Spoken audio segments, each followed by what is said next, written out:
Asante sana wapendwa, nimekuja kwenu na mada nzuri nataka tuiongelee.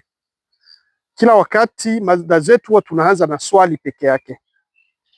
Swali letu ni kwamba kwa nini viongozi wengi wa serikali Afrika pale wanapokosolewa na kushauriwa na viongozi wa dini kwa jambo fulani ambao wamelitenda, huwa wanakimbilia kwenda kufunga makanisa, wanafunga misikiti, na hata viongozi wa dini hao wanakuwa wakinyanyaswa na kushambuliwa vikali sana.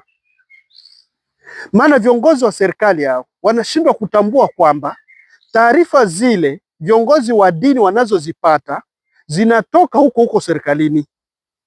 Maana Afrika ni bara moja ambao watu wengi sana wanaamini viongozi wa dini kuliko viongozi wa serikali.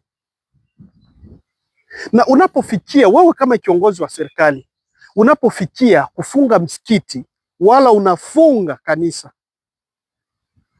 watu wale maelfu, waamini wale wa dini hizo maelfu, ambao kila wakati wanakuja pale kanisani, maana hawana makazi, wanakuja pale kanisani wala msikitini kufarijika, na wanakuwa wanaishi watu wao kwa imani tu. Wewe unafunga vituo hivyo, hauoni kwamba unahatarisha hata usalama wa nchi?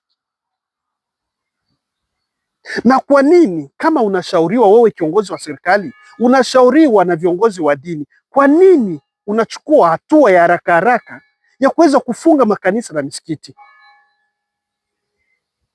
Usalama wa nchi unaweza ukatoweka, amani ikawa kabisa hakuna kabisa katika nchi hiyo. Nini kiweze kufanyika ili vitendo hivyo visiweze kutokea tena, vya viongozi wa dini kushambuliwa? Toweni maoni yenu ili makanisa yasiweze kufungwa tena, na komenti zenu ili vitu hivyo visitokee tena, na mugawe video hii na watu wengine. Asante sana, na matumaini kwamba Mungu ataenda kutubariki wote. Amena.